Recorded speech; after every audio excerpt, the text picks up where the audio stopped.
Hello and welcome to a new series on the site. This is Beater Battle, and this is where the graphics go. So this is my beater, a 1985 Pontiac Fiero GT. Ooh, GT. We'll take a quick look at it. The 85 Pontiac Fiero is a two-seat, mid-engine, rear-wheel drive car. It was developed by Pontiac in the late 70s to combat the oil crunch and was given a horrendously underpowered four-cylinder engine in the base model. In the GT model, we have a horribly underpowered V6 putting out, as near as makes no difference, 140 horsepower.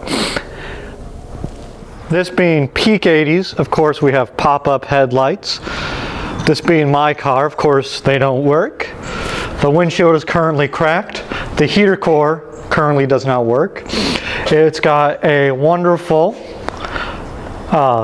can spray paint job, which if you can see, this will focus. Has a little bit of runs into it and needs to be detailed. I do like the black top, green sides. It's much worse for wear than, you know, a well-loved and taken care of car should be.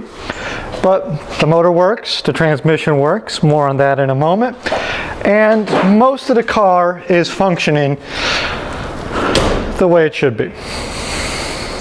While we're here, we'll go over some of the things that are horrifically wrong with the car, just to give you an idea. So the pop-up headlights are being supported by a can of carpet cleaner that was used to clean out the inside. I had to remove the AC system for weight savings, and also it didn't work and had the old system in it. The heater core is currently being reinstalled. We're going to probably get back to doing that here in a moment. As you can see, the spare tire is missing. It was so dry rotted, it's just sitting in the garbage right now. The windshield has a horrific crack. It seems like someone bounced a basketball off of it when it was sitting in storage. Part of the side here needs glass on this side and on the other side. The interior, though, is mostly nice. You know, that's the GT version, but they did not opt for the optional gauges there above the center console, but the radio does work, the transmission does work. We have all the seals on the car have dry rotted out of it. We actually put some flex tape up here on the sunroof to make this car slightly more waterproof. I say waterproof, what I really mean is it's about as waterproof as an original iPhone was. But of course we have the stickers because you need stickers. I have currently a custom, quote, exhaust on the vehicle that is the most bodged thing on the planet. If you're wondering, yes, that is a metal zip tie down there holding the whole of the rear on there. We have some Volkswagen wheels on the vehicle because I actually like the look of them a lot better, even with the scuffs and scrapes on them. Although the alignment on the back is currently set out way too far, so that's a bit of an issue. I left that like that on purpose. I actually like the look of that. This car is totally 80s on the inside, from the nice circle inside of square gauges going on here. Oh, by the way, yeah, the fuel doesn't work, and I'm not sure if the heat of the temperature of the car works.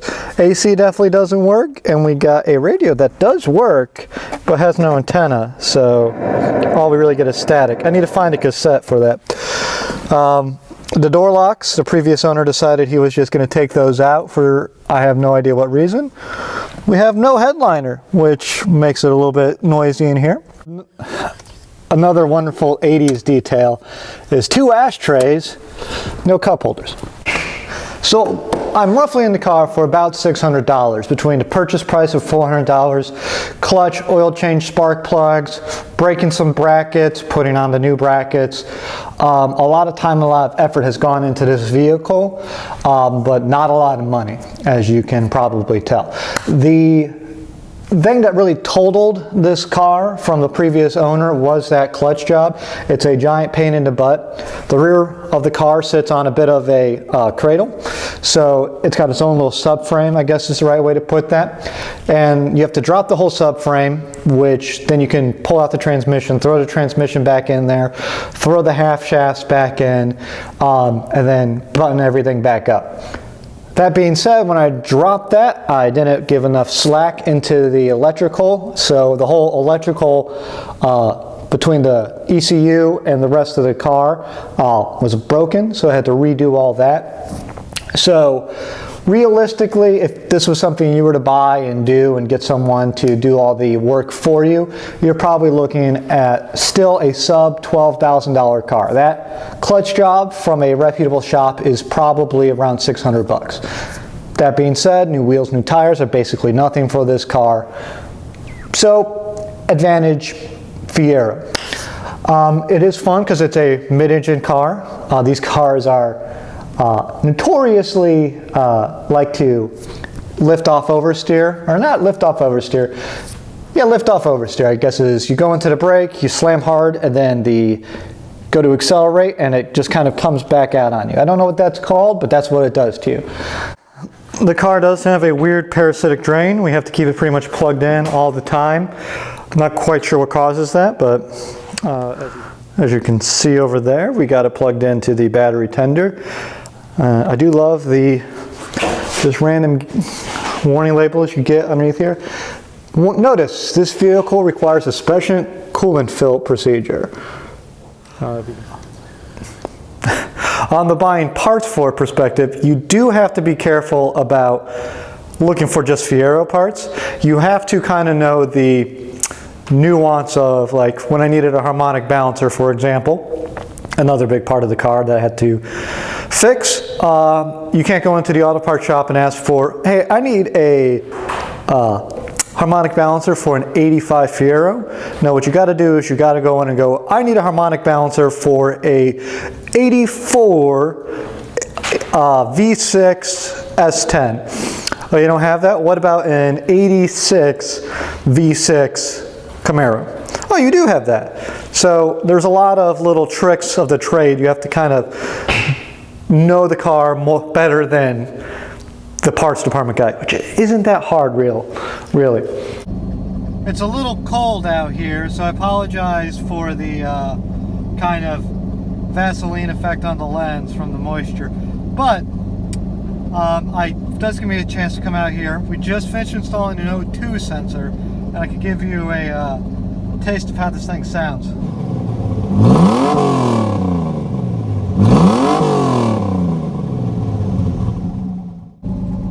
Not bad, right? I think it sounds pretty good. No muffler, just straight flexible pipe run all the way out the back.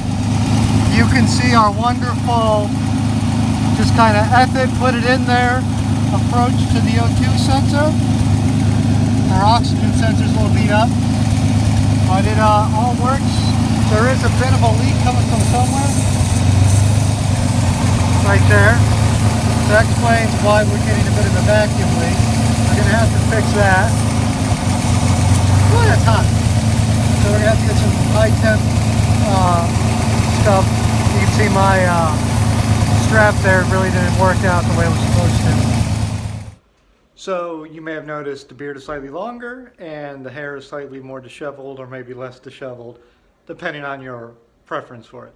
So the vehicle, the Fieros, had a few issues between the time of filming that and now. So we're going to kind of go over them really briefly in a wonderful little segment here. So what have we had to do?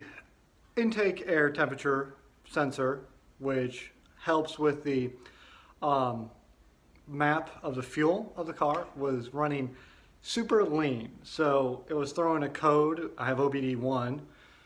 So it was throwing a code and it was giving us an issue with the map, and it was literally running so lean that the car was causing the piston to get hot while the block was still cold, and would seize the motor basically while it was running. So that's really bad. So it took me a little bit to get to exactly what was causing the issue because I forgot I have OBD1. So that is a busted sensor, if that will kind of show up on film here. Yeah, that thing is charred and busted and bruised and just awful. And that's probably, well, that's not probably, that is exactly what was causing the issue. So we're gonna go get a new sensor for this, and hopefully that'll be fixed. But also the fuel pump was, or not the fuel pump, the fuel line started a random leak, which was annoying as hell. The brakes are still, the parking brake doesn't work at all. Basically, it's more of an idea of a parking brake than anything else. So right now, when I park at places, I just throw a chalk underneath it. We did manage to get, I'm very happy about this, we managed to get the tape deck working. So we'll cut in a little bit of that right here before it gets pulled by YouTube. Yeah, it's been fun. It's been a good little car to work on. And hopefully once we get this sensor, let me find it, once we get this sensor fixed and get the new one in there, hopefully it'll work. If this does not fix our leaning out issue, I mean, look at that thing. You can really see how bad that is. Like, oh, it's awful.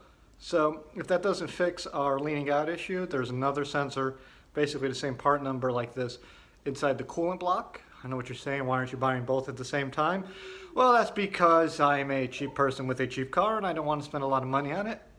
Also, this has experienced backfires. The little part that this goes onto inside the intake manifold has been dropped and dented and bruised and just basically treated like crap by, I'm sure, every owner of this car ever. And I'm pretty sure this is an original Pontiac part. So what's next, you may ask? Well, the plan is we're going to be having the next couple episodes be the competitors in beater battle against the Fiero. So these are going to be a couple of maybe newer cars that we have from the fellows at Right Foot Down. That is the plan. Once we get those introduced to you, we're going to be having a couple of competitions to see, can the Fiero stand up or is there a better beater? Well, let's see. If you like the Fiero, you want to see more of this, just send a little comment or like or whatever. You know how YouTube works. I do read all the comments, which isn't very hard right now. But you can follow the show at Untitled Car Show on all the media social. Specifically, I do most of my best work on Twitter. So there's that. Have a good night, a good evening, wherever you are, whatever time it is there.